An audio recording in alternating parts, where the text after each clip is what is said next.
안녕하세요. 오토코더입니다. 이번 시간에는 클로드 API를 이용해서 이미지를 인식시키고 직접 분석까지 한번 해보도록 하겠습니다.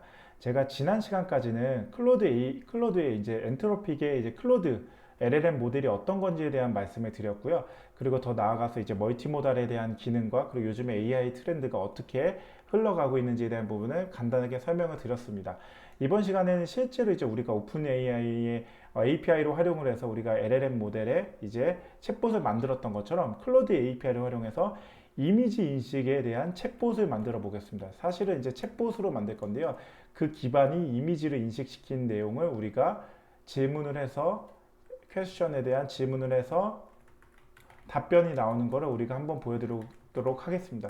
사실상 AI 모델링에 대한 부분에서 AI 이제 개발적인 부분으로 여러분들이 좀 봐주시면 좋을 것 같고요. 저 같은 이제 뭐 전문가도 아니지만 저도 이렇게 여러분들께 한번 이렇게 테스트로 만들어 보고 여러분들께 뭐 공유를 하는 것처럼 누구도 쉽게 간단하게 개발을 할 수 있는 부분으로 보여주시면 됩니다. 사실 지금의 영역은 AI 개발은 시장에 막 나온 지 얼마 안 된 거기 때문에 여러분들도 누구도 따라하면서 여러분들에 맞는 AI 모델 개발을 활용을 해서 여러분들 업무에 자동화하는데 제 채널명이 이제 오토코더잖아요.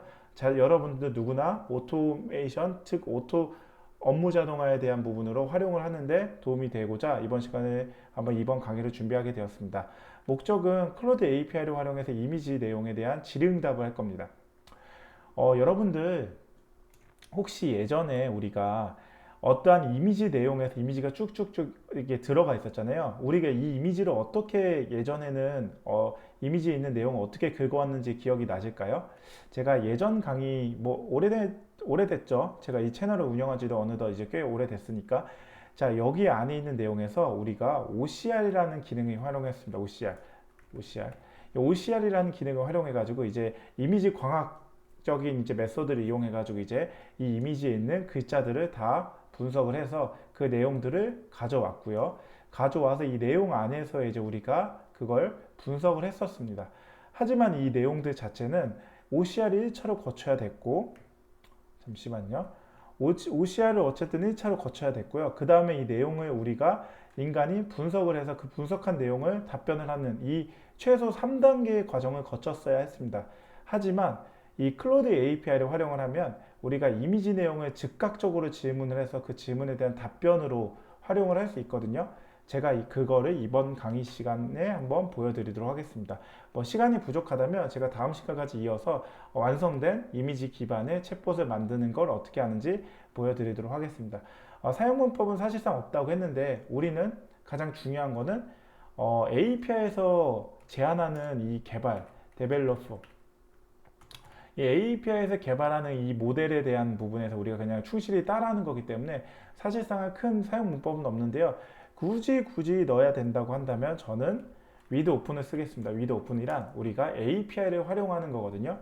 API를 직접 불러올 때 with open을 해서 우리가 숨김 처리를 하려는 부분으로 보시면 되고요. 왜냐하면 제 API 키값을 여러분들께 공유할 수는 없잖아요. 물론 여러분들도 여러분들의 키값이 있을 것처럼 저도 제 API 키값이 있는 거를 나 자신만에 활용할 수 있게끔, 즉 영상에서 여러분들한테 안 보여줄 뿐만 아니라 여러분들이 실제로 운영하고 있는 그 개발 환경에서도 여러분들 API 키값을 공유되지 않게끔, 노출되지 않게끔 하려고 with 오픈문을 쓰도록 하겠습니다. 그러면 이제 뭐 제가 이제 간단하게 이제 설명을 드렸고요. 뭐 지난 시간에 이어서 이제 바로 시작을 해보도록 하겠습니다. 시작하기 전에 제가 한번 이제 기사를 한번 보여드릴게요. 이 클로드 3.5 소네트라는 걸 출시를 했다는 게 이제 24년 6월 21일 날 이제 이게 나왔고요. AI 타임즈라는 이제 신문 컬럼으로 이제 소개가 되었습니다. 그래서 이제 소네트는 엔트로피 제품급 중에 중간급 모델이면서 이제 뭐 오퍼스라는 가장 강력한 모델이 있다고 하죠. 하지만 이 소네트가 최고 모델인 부분에서 뭐 굉장히 뭐 이런 부분으로 지금 오퍼스의 저렴한 수준으로 이제 제공을 한다고 합니다. 즉 예를 들면 GPT-4랑 GPT-4.5를 예를 들 수 있겠네요. GPT-4가 굉장히 비싼 가격의 API 호출이나 이런 비용이 들었는데 우리가 GPT-4로 좀 라이트한 경량급으로 이렇게 이제 비용이 저렴한 부분으로 한 것을 볼 수 있습니다. 어떻게 보면 오픈AI를 좀 따라가는 방향이 좀 없지 않아 있는데요. 자, 여기는 뭐 이제 특히 코딩 능력이 뛰어나고 정교한 문제 해결 능력을 할 수 있다는 게 나옵니다. 코딩 에이전트 수준으로 활용할 수 있다고 하네요. 즉 코딩에 대한 어떠한 이제 서포트, 이제 코딩에 대한 어느 정도의 이 도우미 역할을 많이 해줄 걸로 기대가 됩니다. 그러면 좀 밑으로 내려보면 멀티모달 모델이라고 하죠. 멀티모달은 요즘 AI 트렌드입니다. 멀티모달. 그거 더 나아가서 이제 AI 에이전, 즉 이제 AI에 대한 에이전트 기반으로 이제 활용을 하는 걸로 이제 점점 트렌드가 바뀌고 있죠. 자, 이 부분은 이제 이 벤치마크 테스트를 한 건데요. 어느 정도 소네트가 다른 영역에 비해 좀 우월하다는 게 어느 정도 보이네요. 이 부분은 좀 내려오면은 나름 GPT-4보다 굉장히 앞선 능력을 좀 많이 보여주네요. 근소하게 좀 앞서는 부분이 있지만 어떻게 보면은 굉장히 우수한 사용으로 볼 수 있습니다. 그러니까 메소드를 보면 매스 프로그램, 즉 수학 능력은 GPT-4.5가 좀 더 우세한 부분이 있긴 하네요. 좋습니다. 어쨌든 이 내용에서 중요한 건 벤치마크 5개 중 4개 분야에서 여기에서 압도적으로 능력을 인정받았다라는 부분으로 보시면 되고요. 코딩 능력 역시 GPT-4에 비해 높았다, 우수하다라는 부분을 보시면 됩니다. 추론 능력이 이제 점점 이제 AI에서 좀 대세가 되고 있죠. 점점 나오고 있고요. 현재 시장에서 가장 지능적이고 저렴한 모델로 얘기가 나오고 있습니다. 이게 6월 달에 나온 기사이기 때문에 지금 11월 달인 이 시점에서는 조금 더 훨씬 더 좀 좋은 모델로 계속 나오고 있고요. 사실 소넷의 모델에서 이제 뒤에 이제 몇 년, 몇 월, 며칠로 해가지고 모델을 점점 이제 확장되고 개발되는 그 내용의 최신된 레이티스트에 대한 버전을 여러분들께 이제 공개를 하고 있기 때문에 이 부분은 이제 엔스로픽 클로드 사이트에서 여러분들이 참고해 주시면 될 것 같고요. 그럼 우리가 이제 바로 시작을 해볼까요? 자, 여기서 저는 아나콘다를 먼저 킬 겁니다. 아나콘다를 키는데, 자, 근데 우리가 핍 설치를 해줘야 돼요. 핍 설치, 핍 인스톨 엔스로픽 이라고 할 거예요. 왜냐하면 우리가 클로드라는 API를 쓰려면, 클로드는 어디서 개발이 됐죠? 오픈 AI는 이제 챗GPT는 오픈 AI 했던 것처럼 우리는 엔스로픽이라는 회사의 그 라이브러리를 써야 되기 때문에 이 엔스로픽이라는 라이브러리를 설치를 해줄 겁니다. 그래서 핍 인스톨인데 그 아나콘다 주피터 노트북에서는 이런 식으로 설치해 줘야 됩니다. 엔스로픽. 파이참에서의 터미널이랑은 좀 다른 부분이 이 부분이죠. 이거 예전에도 설명을 드렸었는데, 자, 어느 정도 제 영상을 많이 보신 분들은 이제 따라오시겠지만, 이게 이제 아나콘다든 아니면 이런 이제 인터랙티브한 이런 어떻게 IDE 환경에서는 이런 식으로 느낌표를 붙여가지고 이제 원하는 라이브러리를 설치한다고 말씀드렸습니다. 이게 구글 콜앱에서도 동일하게 적용되는 부분입니다. 그래서 저는 우선 이렇게 주피터 노트북 일단 켜놨고요. 자, 저는 이렇게 켜놨습니다. 자, 켜놨고요.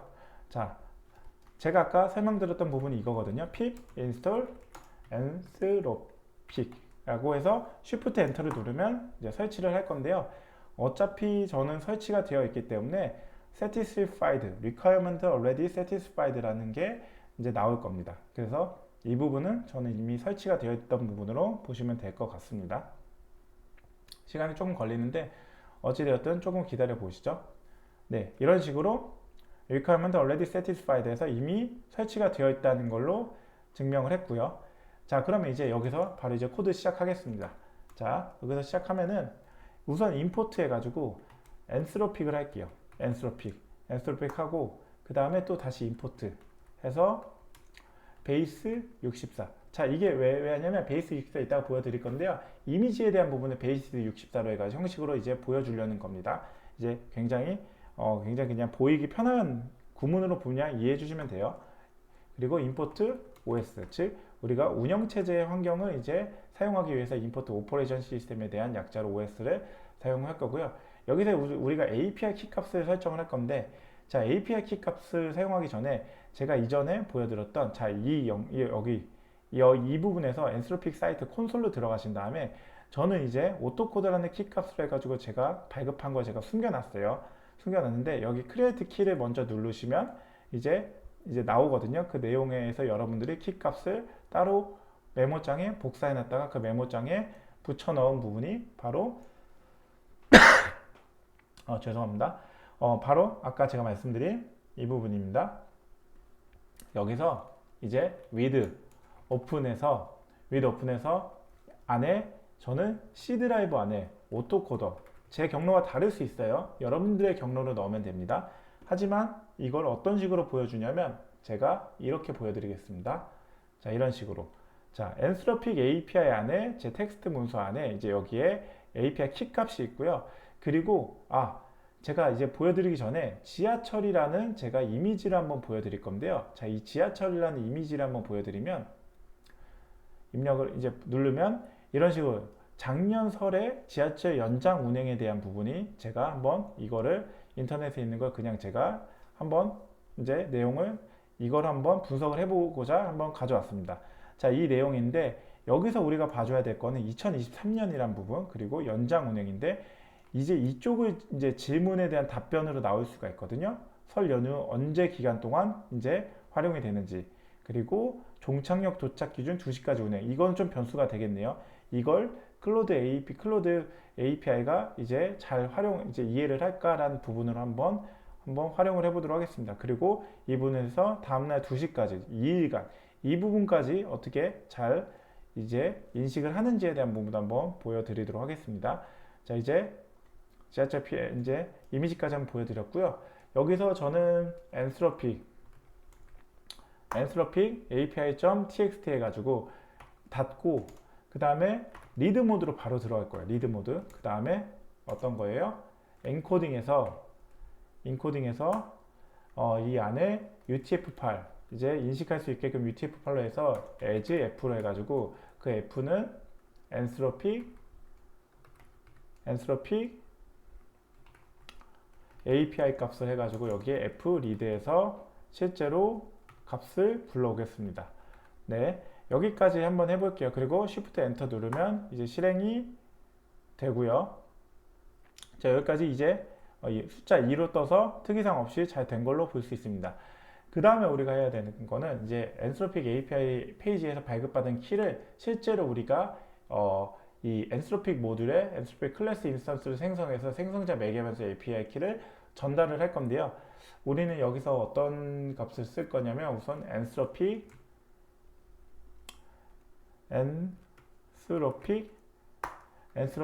해서 여기 안에 예를 들면 어떤 거 쓸까요? 엔스로픽에서 그쵸? 여기 안에 API 언더바 키 값을 넣어가지고 그 안에는 우리가 지정해 놓은 엔스로픽 API 값을 넣겠습니다. 그리고 이 안에는 우리가 변수를 넣을 건데요. 이 변수를 뭐라고 해야 될까요? 사용자라고 해야 되나요? 뭐 클라이언트라고 해야 되나요? 뭐 클라이언트라고 하겠습니다. 우선 클라이언트라고 할게요. 클라이언트라고 하고 자, 여기까지 해서 이제 엔스로픽 API 페이지에서 발급받은 API 키를 이제 집어넣는 거고요. 그 다음에 우리가 해야 되는 게 이제 클로드에서 메시지 전달하고 응답을 받는 그 매개 변수에 대한 이 함수를 만들어 줄 건데요. 자, 여기까지 넣고 그 다음에 뭐 추가적으로 제가 여기다가 이제 코드를 더 추가하고요. DEF에서 이제 우리가 뭐 메시지를 집어넣는 건데 inquire 언더바 메시지로 할게요. inquire 언더바 메시지 해서 이 안에는 메시지스로 할까요? 이 안에는 메시지스 해서 리스트 형식으로 제가 받겠습니다. 메시지 리스트 형식으로 받을 건데요. 자, 여기서 우리는 리스폰스로 해서 클라이언트의 메시지를 우리가 create 이제 정보를 이제 가져올 건데요. 자, 여기서 자, 클라이언트의 정보를 이제 가져오는데 여기서 우리 모델을 뭘 쓸 거냐면 모델은 클로드 3.5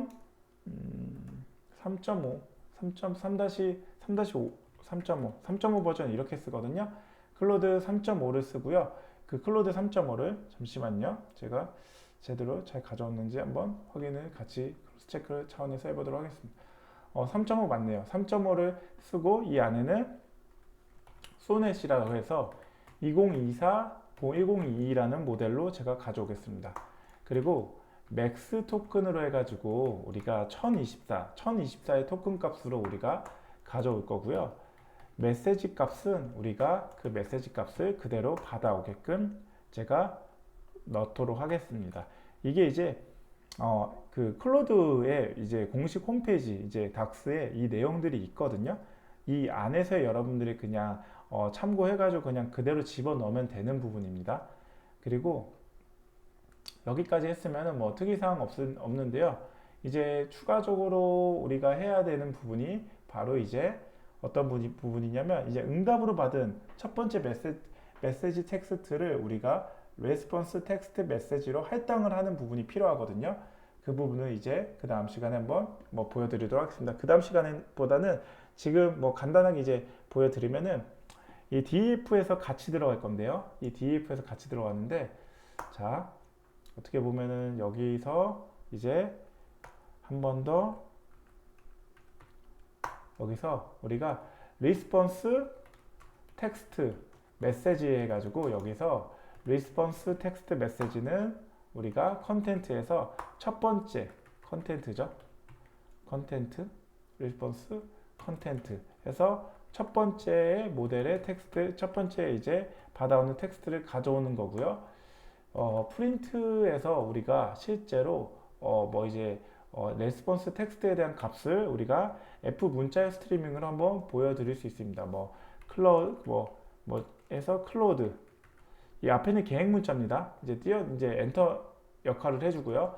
클로드 해서 이제 여기 안에는 뭐 레스폰스 텍스트에 대한 부분을 가져오도록 하겠습니다. 이거 이제 어떤 이제 내용을 응답받는 내용을 메시지 컨텍스트에 이제 보여주기 전에 이렇게 진행을 하겠다, 이렇게 출력을 하겠다는 부분으로 보여주시면 되고요. 그 다음에 우리가 해야 되는 게 이제 메시지로 해가지고 조금 띄어서 넣겠습니다. 메시지스에서 여기에 이제 응답받은 내용을 메시지 컨텍스트에 추가를 하는 건데요. 롤 역할은 우리가 어시스턴트 이제 도와주는 역할을 해주는 거죠. 나를. 그리고 컨텐트 내용은 위에서 우리가 지정해 놓은 레스폰스 텍스트 메시지로 집어 넣겠습니다. 그리고 이 안에는 뭐 중간에 이런 식으로 표현을 해줘야 되는데요. 참고 차원에서 말씀드립니다. 이런 식으로 중간에 중괄호를 넣어줘야 된다고 합니다. 이게 규칙이고요. 자, 여기까지 일단은 진행을 했고요. 어디서 지금 에러가 나네요. 볼까요? 어디가 에러가 나는지 한번 보도록 하겠습니다. 사실 이게 같은 부분에서 지금 나오는 부분이어가지고 잠시만요. X 넣고 이런 식으로 해서 이 부분만 한번 제가 따로 실행을 해볼게요. 함수 넣고 다시 한번 어디서 나는 거지? 여기가 빠졌네요. 여기가 빠졌네요. 프린트F에서 여기가 빠졌습니다. 그쵸? 근데 레스폰스가 다 정의가 안 되어 있다는 거 보니까 레스폰스가 정의가 안 되어 있는 부분에서의 텍스트 메시지가 있는데 제가 이 부분에서 리스폰스 넣고 컨텐트 0에서 텍스트 넣고 레스폰스 텍스트 메시지에서 이 부분인데 여기서 정의가 안 돼 있다. 이 부분에서 저기가 정의가 안 돼 있다는 부분을 잠깐 보도록 하겠습니다. 이 부분을 잠깐 보면은 여기서 잠시만요. 모델까지는 집어넣었고요. 그리고 이 부분을 한번 함수로 같이 집어넣어 볼게요. 함수로 집어넣으니까 되네요. 왜냐하면 이 레스폰스가 있는데 이 레스폰스를 받아줄 수 있는 곳에서 함수를 같이 집어넣어야 되는 부분으로 보시면 됩니다. 그래서 이 같은 함수에 있기 때문에 결국엔 파이썬에서 중요한 건 가장 기초 중에 하나인데요. 이 중간에 앞에 공백이 있으면 이 함수는 같은 함수 안에서의 변수 처리를 해주는 겁니다. 그래서 이 변수 처리를 레스폰스가 있는데 이 레스폰스를 여기서 받아주려면 이 함수가 끝나지 않고 이 안에서의 역할을 해줘야지 이 레스폰스가 어디에 있는지 체크를 해서 여기서 같이 변수를 할당해주는 역할로 들어갈 수 있습니다. 이거는 파이썬에서 가장 기본되는 부분이기 때문에 그냥 참고해 주시면 좋을 것 같고요. 이번 시간은 여기서 이제 제가 한번 끊어 가도록 하겠습니다. 벌써 이제 20분이나 지났는데 이번 시간 여기서 이제 제가 끊어 가고요. 다음 시간에 이제 제가 이미지를 직접 데이터를 가져오고 그 다음에 메시지 컨텍스트라는 걸 만들어서 이미지를 설명을 시키고 이미지를 이제 메시지 컨텍스트에 추가하는 역할을 한번 보여드리도록 하겠습니다. 그러면 그리고 그 마지막으로 우리가 할 거는 이제 이 질문을 하고 답변을 내용에 대한 질의에 대한 답변을 왔다 갔다 하는 것까지 보여드리면서 마지막에 종료를 하도록 하겠습니다. 어떻게 이번 시간 도움이 되셨나요? 도움이 되셨다면 좋아요와 구독, 알람 설정해 주시면 제가 이 채널을 지속적으로 유지하고 컨텐츠를 개선하는 데 큰 힘이 됩니다. 아울러 영상 잘 보고 계시다면 응원의 메시지 남겨주시면 감사하겠습니다. 긴 영상 봐주셔서 감사하고요. 지금까지 오토커드였습니다. 감사합니다.